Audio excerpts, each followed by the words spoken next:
మీ ఇంట్లో మొదటి కోటీశ్వరుడు మీరే అవ్వాలనుకుంటున్నారా? ఈ ఫైనాన్షియల్ వెబినార్ లో ఇప్పుడే జాయిన్ అవ్వండి. నమస్తే, welcome back to Suman TV. నేను మీ సంజయ్. ఈరోజు మనతో పాటు ఉన్నారు certified financial planner Prathyusha Reddy గారు. మ్యామ్తో మాట్లాడి కొన్ని విషయాలు తెలుసుకుందాం. నమస్తే మ్యామ్. నమస్తే అండి. మ్యామ్, ఇన్వెస్ట్మెంట్ వర్స్ ట్రేడింగ్ రెండింటికి డిఫరెన్స్ ఏంటి? అంటే ఏంటంటే మ్యాక్సిమం ప్రతి ఒక్కరికి తెలిసిన పదం ఏంటంటే ఇన్వెస్ట్మెంట్ అంటే సంథింగ్ బిజినెస్. అంటే ఇక్కడ ఈ ఇన్వెస్ట్మెంట్ ఆప్షన్స్ గురించి, స్టాక్ మార్కెట్ ట్రేడింగ్ గురించి, వీటి గురించి తెలిసిన వాళ్ళకి ఇవన్నీ పరిచయం ఉన్నాయి. కాకపోతే ఒక ప్రజెంట్ ఇప్పుడే ఇన్వెస్ట్మెంట్ చేయాలి, సంథింగ్ ఒక మనీ ఉంటే ఎక్కడ పెట్టుకోవాలి, ఇంత మనీ, ఒక సెట్ ఆఫ్ మనీ ఉంటే దాన్ని ఏం చేయాలన్న థాట్ వచ్చిన వాళ్ళకి ఈ రెండింటికి కొంచెం డిఫరెన్స్ తెలియదు. మేజర్గా అందరూ చెప్పే పదం ట్రేడింగ్ ట్రేడింగ్ ట్రేడింగ్. స్టాక్స్లో ట్రేడ్ చేస్తాను, నేను స్టాక్ మార్కెట్లో ఇన్వెస్ట్ చేస్తాను, ఈ రకంగా. అసలు ఈ ఇన్వెస్ట్మెంట్ అంటే ఏంటంటారు, ట్రేడింగ్ అంటే ఏంటంటారు? ఇప్పుడు మీరు అడిగిన క్వశ్చన్ చాలా వ్యాలిడ్ క్వశ్చన్ అండి. ఎందుకంటే కొత్త ఇన్వెస్ట్మెంట్ చేసే వాళ్ళకి కానివ్వండి, ట్రేడింగ్ చేసే వాళ్ళకి కానివ్వండి, ఏమైపోతుంది అని అంటే వాటి రెండిట్లో డిఫరెన్షియేషన్ తెలియట్లేదు. First exactly trading and investment రెండు కూడా ఒకటే అనుకుంటారు. సో యాక్చువల్లీ ఇన్వెస్ట్మెంట్ అని అంటే మీరు ఒక ప్రాపర్గా ప్లాన్ చేసుకోవడం దాన్ని.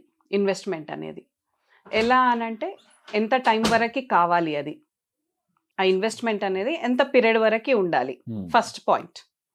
అండ్ ఇట్స్ 5 yearsా, లేకపోతే 10 yearsా, లేకపోతే 1 or 2 yearsా, ఫస్ట్ మీరు బ్రెయిన్ లో ప్రిపేర్ అయిపోవాల్సి వస్తుంది. అంటే కొంచెం లాంగ్ టర్మ్ ఇన్వెస్ట్మెంట్, అంటే లాంగ్ టర్మ్ చేసేదాన్ని ఇన్వెస్ట్మెంట్ అంటారు. లాంగ్ టర్మ్ గా చేసేది. ఇప్పుడు 1 year and above అనుకోండి. 1 year and above చేసే వాటన్నింటిని కూడా మనం ఇన్వెస్ట్మెంట్ కిందకి కేటగరైజ్ చేసుకోవచ్చు. కాకపోతే ఫస్ట్ మనకు తెలియాలి మనం ఎన్ని ఇయర్స్ చేస్తున్నాం అనేది. అండ్ నెక్స్ట్ వచ్చేసి పర్పస్ తెలియాలి. ఏ పర్పస్ కోసం ఇన్వెస్ట్మెంట్ చేస్తున్నాము. చిల్డ్రన్ ఎడ్యుకేషన్ కోసమా, చిల్డ్రన్ మ్యారేజ్ కోసమా, లేకపోతే మీ కార్ కోసమా, మీ హౌస్ కోసమా, లేకపోతే మీకు ఏదైనా లగ్జరీ ఐటమ్ కొనుక్కోవడానికి కోసం ఇన్వెస్ట్మెంట్ చేస్తున్నారా దాన్ని, or to secure your retirement, మీ రిటైర్మెంట్ ని సెక్యూర్ చేసుకోవడానికి ఇన్వెస్ట్మెంట్ చేస్తున్నారా. సో ఇన్వెస్ట్మెంట్ అనేది ఎప్పుడు కూడా మనకు లాంగ్ టర్మ్ గోల్స్ కి సూటబుల్ ప్రోడక్ట్ అది ఇన్వెస్ట్మెంట్ అనేది. ఈ ట్రేడింగ్ అనేది ఏంటంటారు, సంథింగ్ ఈ ట్రేడింగ్ అనేది ఎవరికి సెట్ అవుతుంది అంటారు? ఇప్పుడు ట్రేడింగ్ అనేది ఎవరికి సెట్ అవుతుంది అని అంటే, ట్రేడింగ్ గురించి మాట్లాడుకుంటే న్యూ కమర్స్ అయితే we will say please avoid trading అని చెప్పేసి. ఎందుకు అని అంటే ఫస్ట్ మీరు మార్కెట్ తెలియాలి. మార్కెట్ తెలియకుండా అండ్ ట్రేడింగ్ చేసేటప్పుడు ఎలాంటి స్టెప్స్ ఉంటాయి, ఎలాంటి రీసెర్చెస్ చేయాలి ట్రేడింగ్ కోసం, అండ్ ఎంత టైం మీరు ఇవ్వాల్సి వస్తుంది ట్రేడింగ్ చేయడానికి అని చెప్పేసి.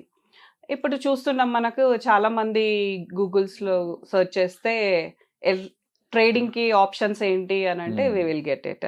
అండ్ మళ్ళీ యూట్యూబ్లో చాలా మంది చెప్తుంటారు, ట్రేడింగ్కి టిప్స్ చెప్తుంటారు. అండ్ టెలిగ్రామ్ ఛానల్స్ అలాంటివి కూడా చాలా క్రియేట్ చేస్తున్నారు ఇప్పుడు, గ్రూప్స్. సో దాంట్లో ఏంటి అంటే డైలీ టిప్స్ ఇస్తారు ట్రేడింగ్ కి. ఇంట్రాడే ట్రేడింగ్ కానివ్వండి, స్వింగ్ ట్రేడింగ్ అని ఉంటుంది, F&Os ఉంటాయి, చాలా డిఫరెంట్ ప్రోడక్ట్స్ ఉంటాయి దాంట్లో కూడా మళ్ళీ మనకి. సో చాలా మంది ఇంట్రెస్ట్ చూయించేది యంగ్స్టర్స్ మెయిన్ గా మాట్లాడుకుంటే, they will show interest in intraday trading. Intraday గురించి మాట్లాడుకుంటే అది 1 dayలో క్లోజ్ అయిపోవాలి. మార్కెట్ క్లోజ్ అయ్యే లోపు మన జర్నీ కూడా క్లోజ్ అయిపోతుంది. సో అది ఎలా అంటే చాలా రిస్కీ ప్రోడక్ట్. లాస్ ని పిక్ చేసామా, ప్రాఫిట్ ని పిక్ చేసామా అనేది మనకు డే ఎండ్ వరకు మార్కెట్ క్లోజ్ అయ్యే లోపు మనకు తెలిసిపోతుంది మన జాతకం ఏంటి ఆ రోజు అనేది. సో అది తెలిసి ఉండాలి ఎలా చెయ్యాలి అనేది. ట్రేడింగ్ చేసేటప్పుడు ఎలాంటి ప్రోడక్ట్స్లో చేయాల్సి వస్తుంది ట్రేడింగ్, ఎలాంటి స్టాక్స్ పికప్ చేసుకోవాలి ట్రేడింగ్కి, అండ్ ఎంట్రీ తెలవాలి, ఎగ్జిట్ తెలవాలి ట్రేడింగ్లో. ఎంట్రీ తెలిసి ఎగ్జిట్ తెలియకపోతే కూడా ద సేమ్ లైక్ పద్మ వ్యూహం. ఏ సెట్ ఆఫ్ పాయింట్ లో బయటకు ఏ సెట్ ఆఫ్ పాయింట్ లో ఎక్కడి నుండి బయటకు రావాలనేది కూడా తెలియాలి. ఇది ఒక జూదం లాంటిది అంటారు. అంటే జూదం లాంటిదని కాకుండా చెప్పాలి అని అంటే ప్రాపర్ నాలెడ్జ్ లేకుండా ఎంటర్ అయితే అది చాలా రిస్కీ ప్రోడక్ట్ మీకు. ఓకే మ్యామ్, ఇప్పుడు ప్రెసెంట్ స్టార్టింగ్ సంథింగ్ ఇన్వెస్ట్ చేయాలండి, సెట్ ఆఫ్ అమౌంట్ ఉంది, 1 లక్ష రూపాయలు సంథింగ్, ఒక 2 లక్షలు 3 లక్షలు సంథింగ్ ఉంటే అది ట్రేడింగ్ బెస్ట్ అంటారా, ఇన్వెస్ట్మెంట్ బెస్ట్ అంటారా? ఒకవేళ ఇన్వెస్ట్మెంట్ అంటే మీరు ఏం చెప్తారు? 1 to 50,000 1 lakh 2 lakhs ఉన్నాయి అనుకుందాం ఒకరి దగ్గర. సో దాంతో ట్రేడింగ్ చేయడం అనేది it's not a good option. ఎందుకంటే ట్రేడింగ్కి మినిమం మీ దగ్గర ఒక 10 lakhs ఎబోవ్ ఉండాలి డబ్బులు. అండ్ ట్రేడింగ్కి ఎంటర్ అయ్యేటప్పుడు ఆ 10 lakhs ఎక్స్ట్రా అమౌంట్ అయి ఉండాలి. ఓకే. మీ ఇన్వెస్ట్మెంట్స్కి మించిన అమౌంట్ అయి ఉండాలి ఆ 10 lakhs అనేది. మీ ఇన్వెస్ట్మెంట్స్ అన్ని ప్రాపర్గా ఫస్ట్ సెక్యూర్డ్గా ఉండాలి. ఓకే. మీ ఫ్యామిలీ ఎఫెక్ట్ అవ్వకూడదు ఆ 10 lakhsతో. ఎందుకంటే మీరు ఆ 10 lakhsని మార్కెట్లో పెడుతున్నారు. సో అది వెనక్కి వస్తుందా, లేకపోతే అది ట్రిపుల్ అయి వస్తుందా, డబుల్ అయి వస్తుందా అనేది ఎగ్జాక్ట్లీ అది మన చేతిలో లేదు. ప్రాబ్లం అవుతుంది సంథింగ్.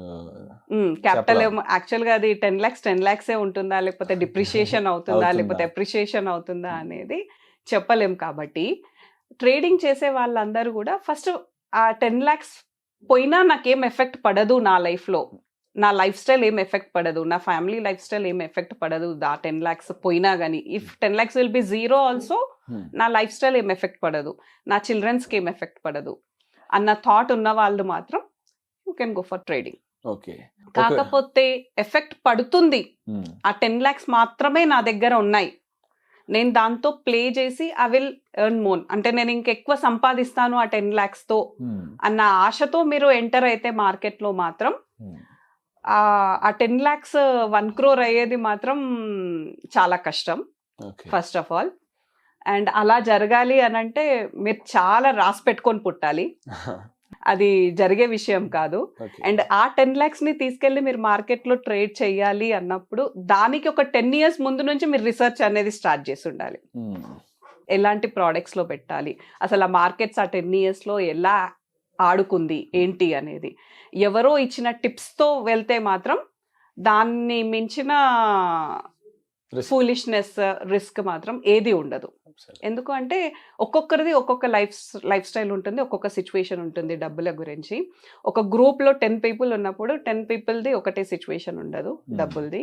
సో ఆ 10 peopleకి ఒకటే టిప్ ఇస్తే ఆ టిప్ మీకు ఎలా వర్కౌట్ అవుతుంది? ఎగ్జాక్ట్లీ.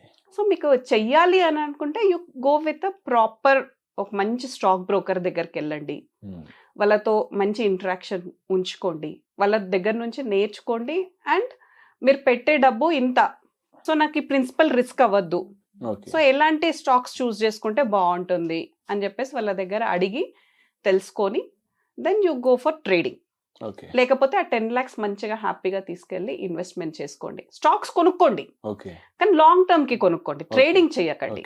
స్టాక్స్ కొనేసి వదిలేసేయండి ఒక 10 years వరకు, అవి మంచి రిటర్న్స్ ఇస్తాయి అప్పుడు మీకు. Thank you ma'am, thank you very much అండి. యా.